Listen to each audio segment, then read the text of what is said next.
Olá, turma do 7º ano.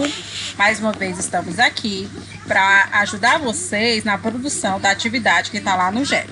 Hoje nós vamos falar sobre o espaço rural e o espaço agrário. Olhem essas duas imagens que a gente já consegue ver a diferença de como é a vida no espaço rural e de como é a vida no espaço agrário. Dentro dessa percepção, nós vamos ver o seguinte, que dentro desse espaço geográfico existem dois tipos de paisagem, as paisagens rurais e as paisagens urbanas. Esse tipo de paisagem aqui, ele entra em contraste sobre o modo de vida da população. Cada uma dessas paisagens aqui tem sua especificidade. Por exemplo, na paisagem rural, a gente tem os espaços utilizados pelos seres humanos para desenvolver atividades do setor primário. O que é que se produz no setor primário? Produção de alimentos e matérias-primas, como, por exemplo, a agricultura, a pecuária, o extrativismo.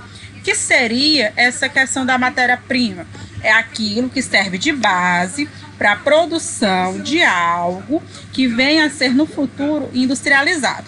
Então, nesse meio, as atividades exercidas são influenciadas por elementos naturais.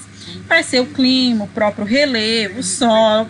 E a interação desses elementos é que proporciona a diversidade da paisagem rural.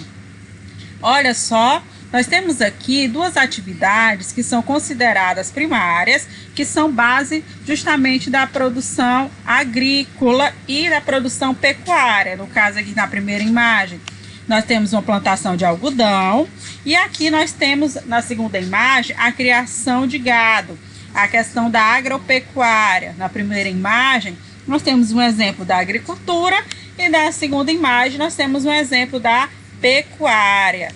Agora, quais são as características da paisagem urbana? Predominam os elementos culturais e humanos, os edifícios, as casas, as ruas, avenidas, praças e os estabelecimentos comerciais. Elementos naturais parecem ausentes, quase não possuem esses elementos naturais. Podem se modificar a partir das atividades econômicas desenvolvidas nela. Nós podemos classificar as paisagens urbanas como industriais, comerciais, prestadoras de serviços e turísticas. Mas eu pergunto a vocês, será se esses dois tipos de paisagem, eles são totalmente afastados um do outro? Já já a gente vai responder. Olha só um exemplo de uma paisagem urbana. Aqui a gente tem a presença de prédios residenciais, prédios comerciais, movimentação de carros e de pessoas, né? Lembra da pergunta que eu fiz para vocês? Se os elementos e as paisagens naturais e artificiais, ou melhor, as paisagens rurais e urbanas, elas estão totalmente separadas? A resposta é não. Olha só nessa imagem aqui, a gente tem, por exemplo, uma interdependência entre o meio urbano e o meio rural. Olhem só essa cidade, mesmo sendo uma cidade possuindo vários elementos artificiais, temos a presença de um pedacinho aqui, essas árvores que são os elementos naturais. Sem contar, ó, por exemplo, que nas áreas rurais geralmente são produzidos matérias-primas e alimentos em estado natural para a população que vive na cidade, que são as hortaliças, o arroz, o feijão, a carne. Tudo isso é produzido no meio rural. E como é que as cidades contribuem, então? As cidades, elas fornecem ao campo produtos industrializados, a vestimenta, os insumos. O que são esses insumos?